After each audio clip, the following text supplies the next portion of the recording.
अजीज दोस्तों, अस्सलाम वालेकुम, नमस्ते, सत श्री अकाल, जय जिनेंद्रा, गुड आफ्टरनून।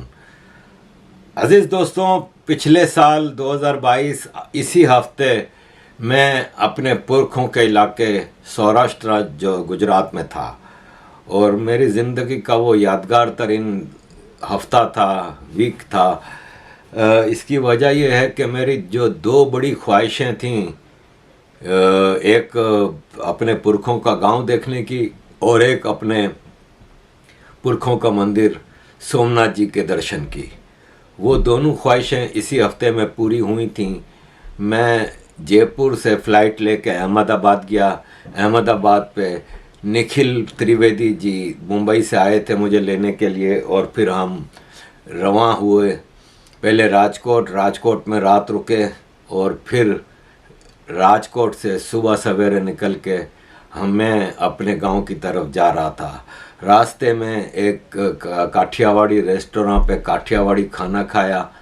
बचपन से काठियावाड़ी खाना खाते थे, ज़ाहिर हमारे घर का खाना था वो, लेकिन वो रेस्टोरेंट में खाने का जो मज़ा था, और फिर जब वहाँ से गाड़ी चली तो दिल की धड़कनें काबू में नहीं थीं।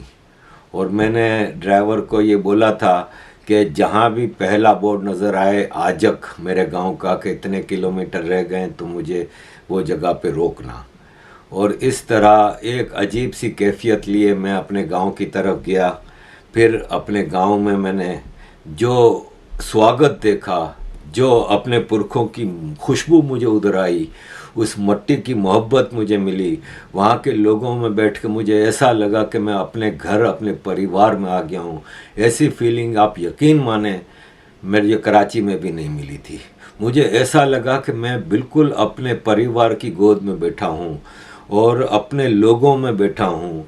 वो चौराहे पे जब मैं दरख्त के नीचे बैठा था प्रफुल्ल मिश्रा जी के साथ, जो कि वहाँ पे गांव के बड़े हैं, तो बच्चे वहाँ पे बैठे थे और मुझे ऐसा महसूस हुआ कि मेरे पुरखों की आत्माएं उधर घूम रही हैं।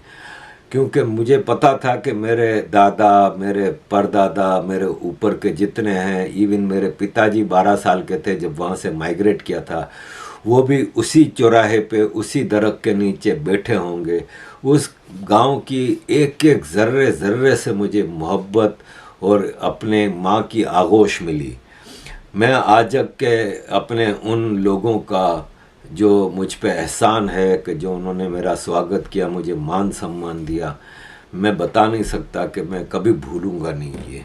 और फिर वहाँ से रात जो गुजारी मैंने उसी गांव के एक घर में, एक हमदर्द ने हमारे लिए वहाँ पे बिस्तर का इंतज़ाम किया था।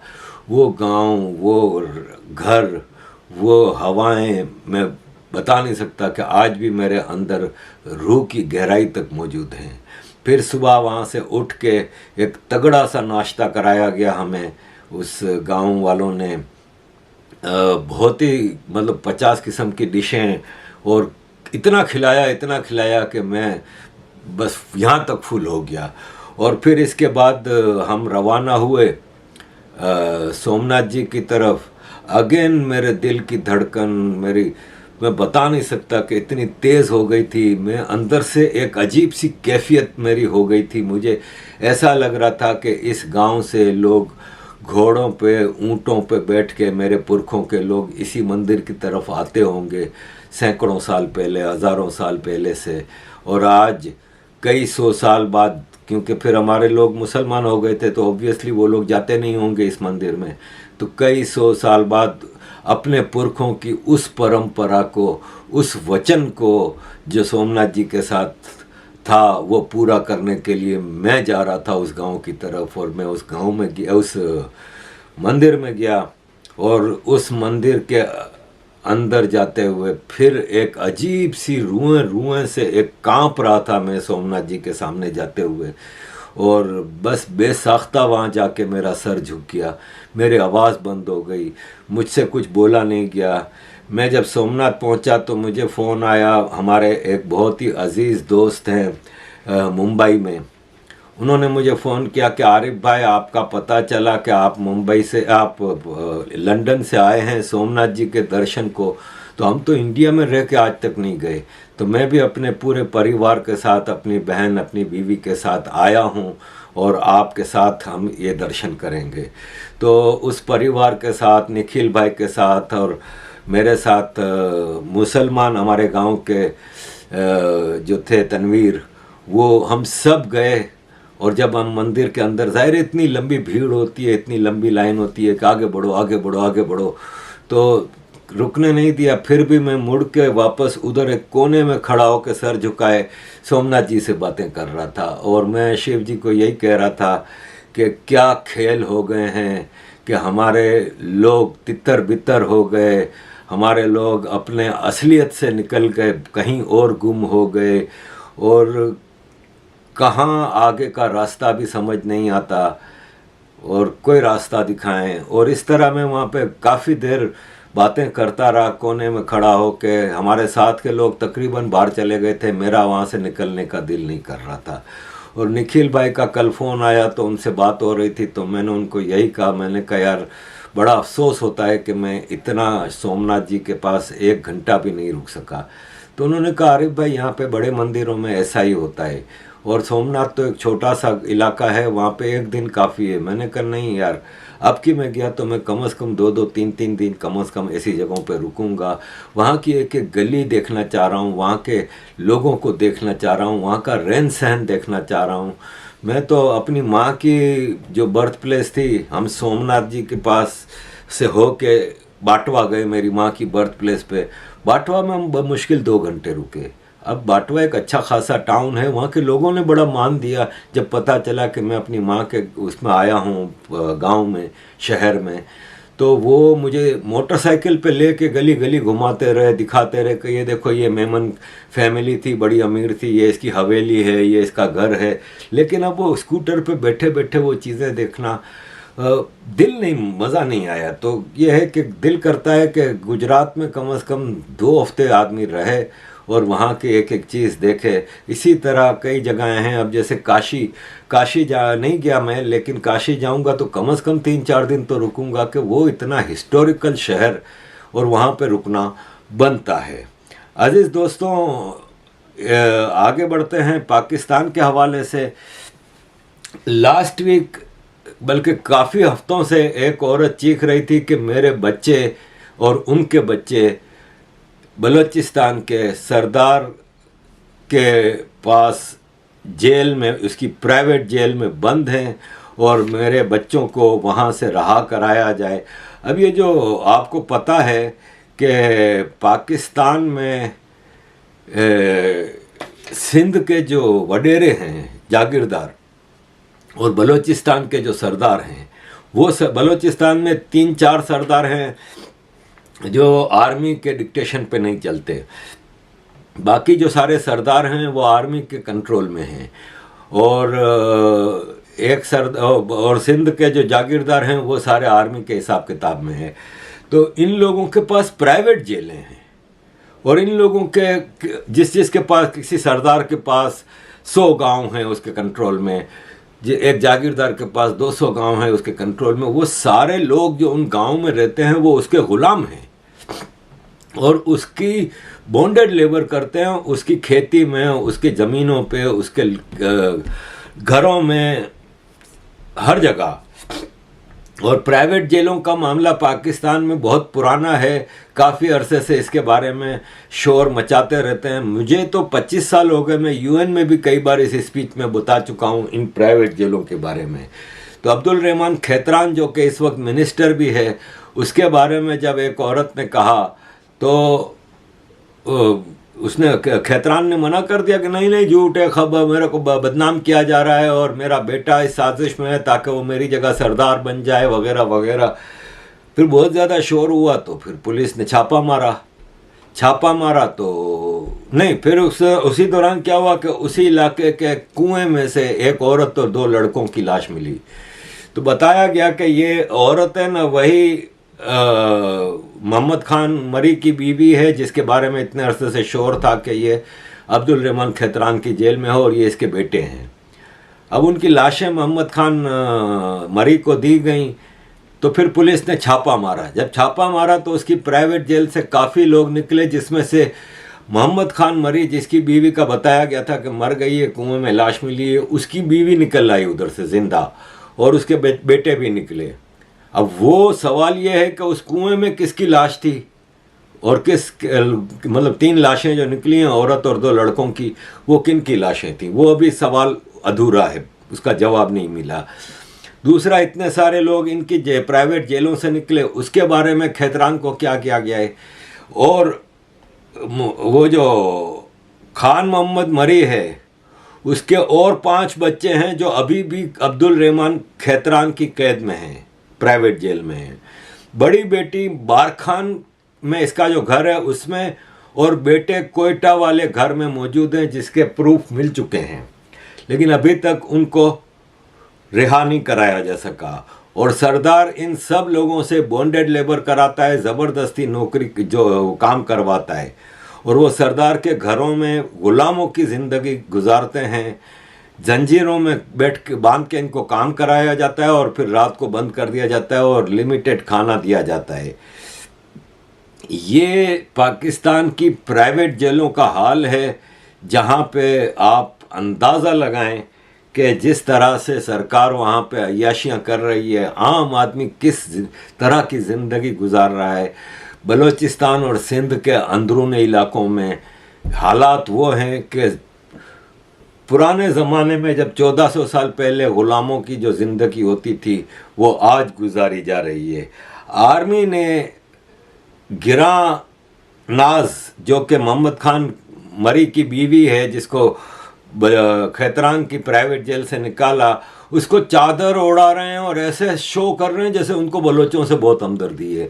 हमल बलोच नामी एक औरत को घर में घुस के इन्होंने 3 हफ्ते पहले उठाया था, अब तक उसका अता पता नहीं है, ना किसी कोर्ट में पेश किया है ना कुछ है। पीटीआई के लोग उठाते हैं, फौरन हॉस्पिटलों में, कोर्टों में 3 दिन बाद कोर्ट छोड़ भी दे देती है। लेकिन इन लोगों का हाल ये है कि कहीं उठा के ले जाते हैं, पूछते नहीं हैं। ये अब्दुल रहमान खैतरान आर्मी का राइट हैंड आदमी है, और इसको ज़ाहिर बलूचिस्तान में किसको मिनिस्टर बनाया जाता है? उसी को, जो कि आर्मी का एजेंट होता है। अजीज़ दोस्तों, इसके अलावा अगर सोशल सिस्टम की पाकिस्तान की बात की जाए तो आम आदमी इतना जहालत की मंडी पे पहुंच चुका है कि एक आदमी ने अपने 24 साल के बेटे को सर पे हथौड़ा मार के सिर्फ इसलिए मार दिया कि वो नमाज के लिए नहीं गया। रोज़ उसको कहता था कि नमाज सुबह टाइम पे पढ़ा करो, फजर की नमाज मस्जिद में जाके उठ के पढ़ा करो। एक दिन वो नमाज पढ़ के आया तो देखा कि बेटा अभी तक सो रहा है, तो उसके बेटे को नींद में ही हथौड़ा मार दिया और वो जान से चला गया। अब उसको उठा के ले गए, लेकिन आपको पता है ऐसे केसेस में पाकिस्तान में सज़ाएं कहाँ होती हैं। अजीज़ दोस्तों, एक और ख़बर ये है कि हमारे जब माइनॉरिटीज़ की और ये इस्लामिक एक्सट्रीमिज़म की ही बात आई है, तो ये एक ख़बर है कि एक लड़की हिंदू को गिरफ्तार अगवा किया गया, और फिर इसको 2 महीने तक रेप करते रहे, और फिर उसी रेपिस्ट के साथ उसको ज़बरदस्ती मुसलमान करके शादी कर दी गई। इसकी फैमिली ने बहुत ज़्यादा शोर मचाया, बहुत हंगामा हुआ, तो उस लड़की को कोर्ट में पेश किया गया। लड़की ने कोर्ट में खड़े होकर कहा कि इसने मुझे अगवा किया था और इसने मेरा 2 महीने तक बलात्कार किया है, और मुझे ज़बरदस्ती मुसलमान करके मुझे इसके साथ शादी कर दी गई है। मुझे मेरे माँ बाप के पास जाने दिया जाए। कोर्ट का फैसला ये था कि जो रेपिस्ट है उसको आज़ाद करो, बाइज्जत बरी, और ये लड़की तो अब मुसलमान हो गई है, तो अब वो वापस हिंदू नहीं हो सकती। तो पाकिस्तान में माइनॉरिटीज़ का ये हाल है कि इस्लामाबाद बार एसोसिएशन ने एक प्रोग्राम किया फोर्स्ड कन्वर्जन के ऊपर। आप फोर्स्ड कन्वर्जन के ऊपर करेंगे, और जो खुद फोर्स्ड कन्वर्जन के सबसे बड़े मास्टरमाइंड हैं, क्या उनको बुलाएंगे तकरीर करने के लिए? इन्होंने मियाँ मिट्ठू को बुलाया, और उससे कोई सवाल नहीं किए गए कि ये क्यों करते हो, कैसे करते हो। इसको तकरीर का मौका दिया, और उसने कहा कि इस्लाम की रोशनी फैल रही है, और जिस जिस काफिर का दिल इस्लाम की रोशनी से रोशन हो जाता है वो इस्लाम की तरफ आता है। हम किसी को ज़बरदस्ती मुसलमान नहीं कर रहे। अजीज़ दोस्तों, थोड़ी बात हो जाए टेररिज्म की, तो ये पाकिस्तान के नामी गिरामी टेररिस्ट हैं मौलवी अब्दुल अजीज़, इस्लामाबाद की लाल मस्जिद का खतीब, टीटीपी का पाकिस्तान में नुमाइंदा अब्दुल रहमान लखवी, जालंधरी, हाफिज सईद, ये सब दुनिया के माने हुए टेररिस्ट हैं। UN, US state department, FBI, Indian authorities, हर जगह ये टॉप वांटेड लिस्ट है। ये पाकिस्तान में आज़ादी से घूम रहे हैं। अभी हाफिज सईद के बारे में किसी ने बताया कि इसने पिछले साल के एंड में 2 हिंदू ख़ानदानों को मुसलमान किया। हमारा सवाल ये है कि एफएटीएफ को पिछले 1 साल से ये फाइल दे रहे हैं कि हाफिज सईद पाकिस्तान की जेल में है। तो एक आदमी जेल में है तो 2 हिंदू ख़ानदानों को मुसलमान कैसे किया? ये हम भी कहते आ रहे हैं कि ये खाली पेपरों में जेल में है, इसको फुल ट्रेनिंग कैंपों में बिठाया गया है जहाँ से ये ट्रेनिंग दे रहा है। आज आप जो इंडिया में खालिस्तान, कश्मीर जो मामला देख रहे हैं, ये सब ये लोग कर रहे हैं। अमेरिका की ग्वांतानामो बे जेल, ग्वांतानामो बे जेल है ना, वो 9/11 के बाद जब अफ़गानिस्तान में हमला किया तो अमेरिका ने, तो अमेरिका वहाँ से अफ़गानिस्तान और पाकिस्तान से जो अलकायदा और तालिबान के टेररिस्ट लाती थी ना, वो रखने का उनको मसला था। क्योंकि अगर उनको वो अमेरिका की ज़मीन पे लेके आए ना तो अमेरिकन लॉ अप्लीकेबल होते हैं। फिर वही कोर्ट कचहरी और प्रूफ और ये सब चीज़ें, और फिर ज़्यादातर जैसे यहाँ लंदन में बाइज्जत बरी कर दिया जाता है, वहाँ से भी यही होता। तो जॉर्ज बुश ने एक क्यूबा जो मुल्क है ना, जजीरा है, उसके पास एक छोटा सा इलाका अमेरिका का फौजी अड्डा था जो क्यूबा से उन्होंने किसी कॉन्ट्रैक्ट, किसी एग्रीमेंट के तहत उन्होंने रखा हुआ था अपने पास। तो उन्होंने, चूंकि वहाँ पे अमेरिकन लॉ एप्लीकेबल नहीं होता, तो वहाँ पे एक जेल बनाई गई और बड़ी इंसानियत। ठीक है, ये टेररिस्ट थे, सब कुछ थे, लेकिन ह्यूमैनिटी तो बिल्कुल ही अमेरिकन के पास से नहीं गुजरी। तो अमेरिका ने वहाँ पे जेल बना के वहाँ पे लोगों को रखा हुआ है। तो पहले तो सैकड़ों लोग थे, अब कभी कभी 2-3 लोग छोड़ दिए जाते हैं। इसमें कराची से गिरफ्तार होने वाले 2 भाइयों को वहाँ से छोड़ा गया और वो वापस पाकिस्तान पहुँचे और पाकिस्तान के हवाले कर दिया गया। अब ग्वांतानामो बे की जेल में 32 कैदी रह गए हैं और बाइडेन ने कहा है कि मैं ये जेल ख़त्म कर दूंगा, लेट्स सी कब होती है। पाकिस्तान में कराची में एक मसला है, आपको पता है, ट्रांसपोर्ट का, और ट्रांसपोर्ट का कोई सिस्टम नहीं है। वहाँ पे टूटी फूटी बसें हैं जो कि अफ़गान लोगों के हाथों में है। ज़ियाउल हक के ज़माने से, जब हम छोटे छोटे थे, हमने ये वाली मिनी बसें कहलाती हैं, ये वाली मिनी बसें कभी कराची में नहीं देखी। कराची में सरकार की चलने वाली बसें होती थी, कुछ प्राइवेट बसें थीं जो मुहाजिर लोग चलाते थे, और कराची सर्कुलर ट्रेन थी। लेकिन फिर अफ़गान मुहाजिर ज़ियाउल हक के ज़माने में आए तो उन्होंने ये छोटी बसें इंट्रोड्यूस कराईं और फिर उन्होंने ऐसी बदमाशी मचाई कि कराची की जो प्राइवेट बसें थीं वो ख़त्म, सरकारी बसें KTSC की कहलाती थीं, कराची ट्रांसपोर्ट कॉरपोरेशन, वो ख़त्म, कराची सर्कुलर ट्रेन ख़त्म, ताकि वो मोनोपोली अपनी हेजेमनी कायम रख सकें। और तब से आज तक कराची में और कोई ट्रांसपोर्ट को इन्होंने चलने नहीं दिया कभी भी।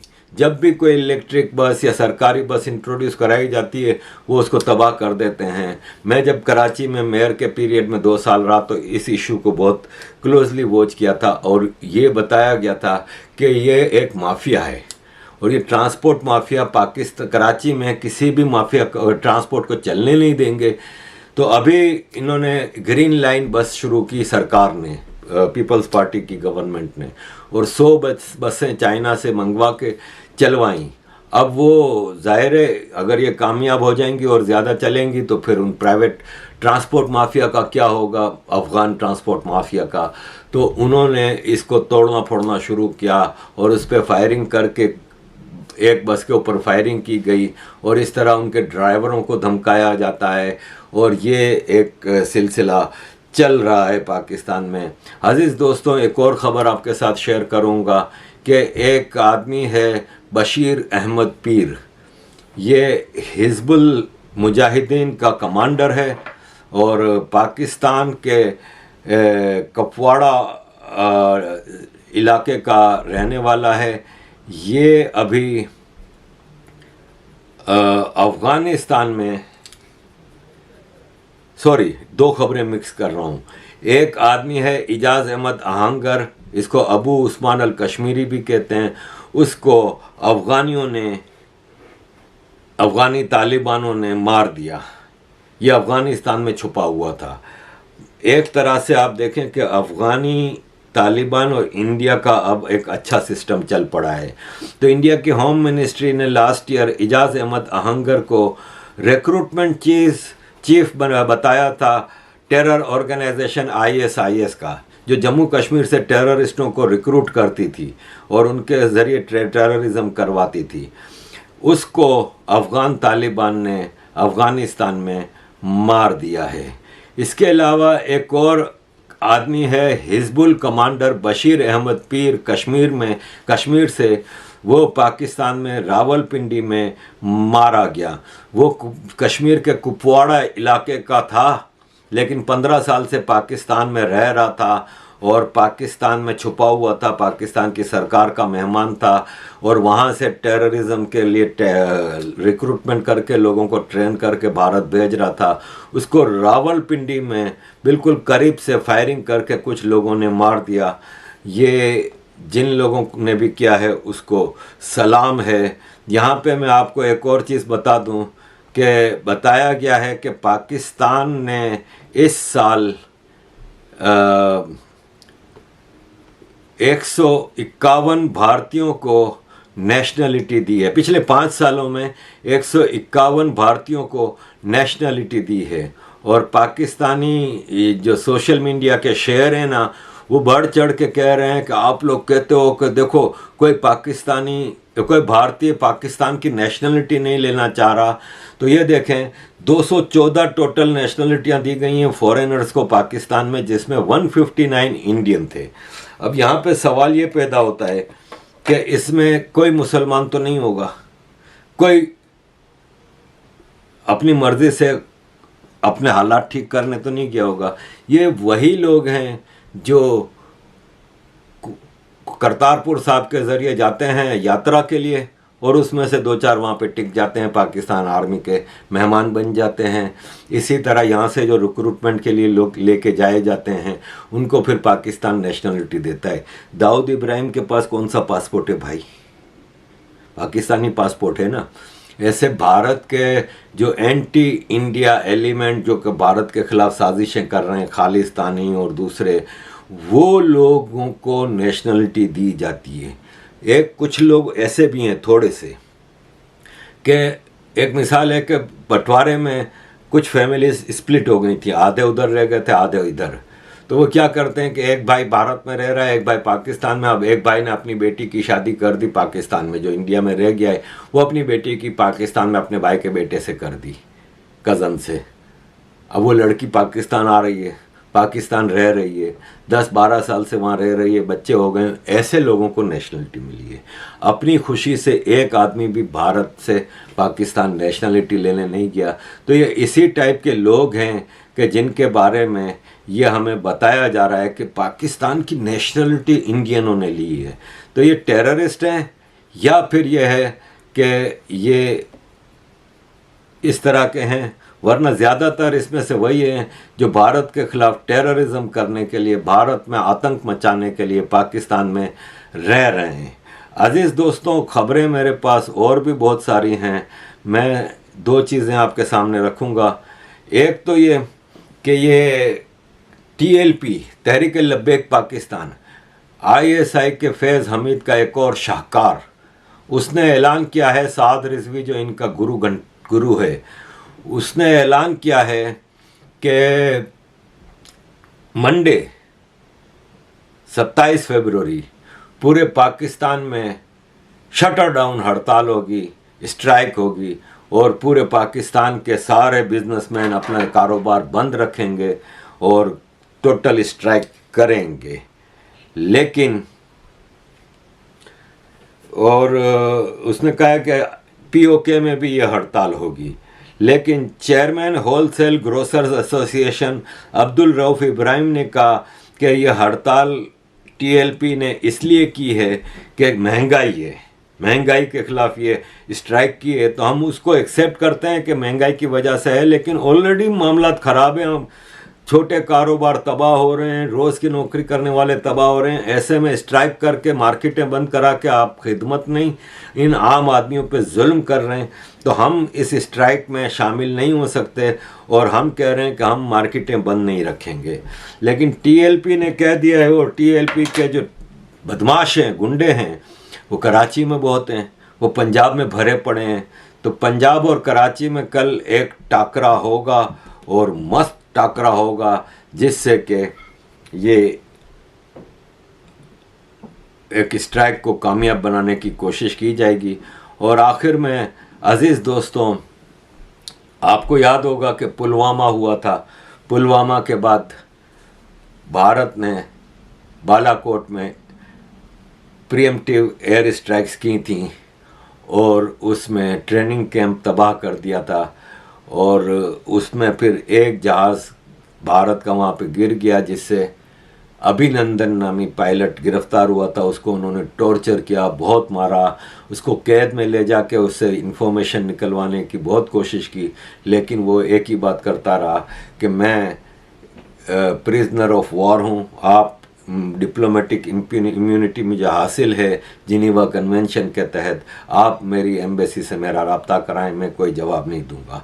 उसको पूछा आपको हमने चाय पिलाई कैसी थी, उसने कहा टी वॉज फंटेस्टिक। ठीक है, जिसको लेके आजकल बहुत ज़्यादा पाकिस्तानी जो ड्रामेबाज सोशल मीडिया पे हैं इसको बहुत उछालते हैं।